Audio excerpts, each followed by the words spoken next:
Gone too soon. A fun, carefree day at the beach turned tragic after a freak accident took the life of a 14-year-old girl Saturday afternoon. The horrific incident occurred at Oregon's South Jetty Beach as Aurora Sheffel and a friend posed for photos atop a log on the surf.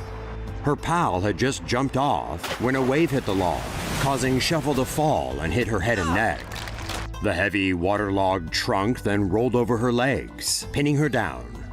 As her two friends frantically tried to lift the log, more water came in and rolled the massive piece of wood over her body. Bystanders eventually managed to free the young cheerleader, but it was too late. Sheffel was pronounced dead at a local hospital.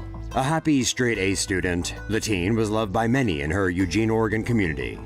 A GoFundMe account set up to pay for funeral expenses has already collected over $9,000, nearly double the original goal of $5,000.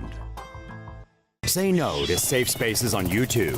Support TomoNews at patreon.com/TomoNews.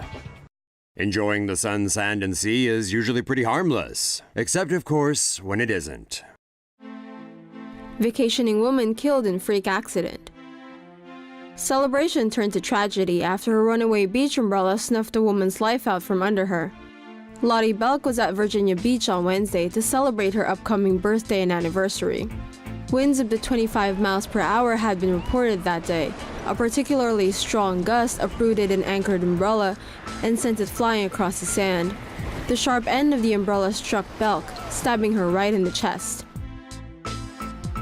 The impact knocked her to the ground as bystanders rushed to help.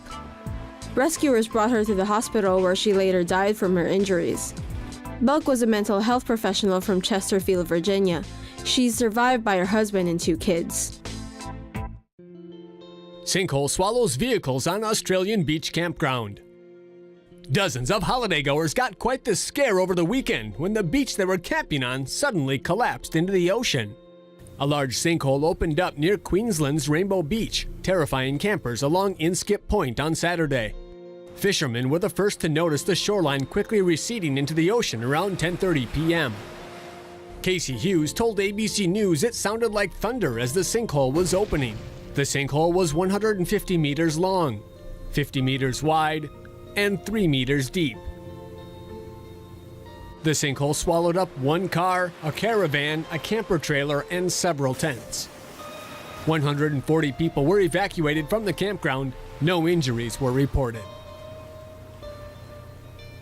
Most of the campers were able to move their vehicles out of harm's way before their campsites disappeared underwater. 4 children injured in bizarre bounce house accident.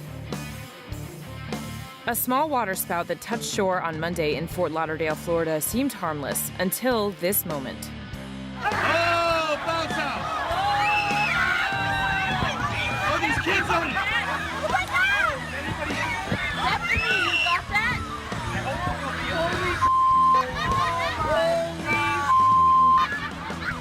Now 4 children are recovering in the hospital, according to ABC and the Sun Sentinel. Like many waterspouts, this one wasn't attached to a thunderstorm cloud. But it did turn into an F0 tornado once it touched the shore, so lifeguards attempted to clear the area. The wind uprooted the bounce house, which tumbled for several seconds and then lifted clean off the beach. Initial reports estimated the playhouse sailed at least 20 feet into the air. Before landing in a basketball court, 4 children were taken to the hospital, 1 for serious injuries. A 6-year-old girl and an 11-year-old boy were among the children inside the bounce house, according to a family member. The ages of the other children were still unknown as of Monday afternoon. Say no to safe spaces on YouTube. Support TomoNews at patreon.com/TomoNews. Man suffocates to death in beach sand tunnel.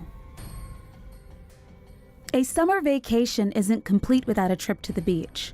Swimming, building sandcastles, but for one Virginia man, digging in the sand turned deadly. 49-year-old David Frazier was vacationing in the Outer Banks of North Carolina with his family. He spent quite some time digging 2 giant 6-foot-deep holes in the sand. Frazier climbed into one of the holes, attempting to connect them through an underground tunnel. But as the sand began to dry, it became loose, causing the tunnel to collapse, burying him alive.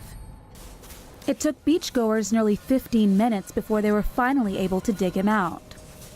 A nurse who was on the beach at the time tried to revive him, but sadly, Fraser died at the scene.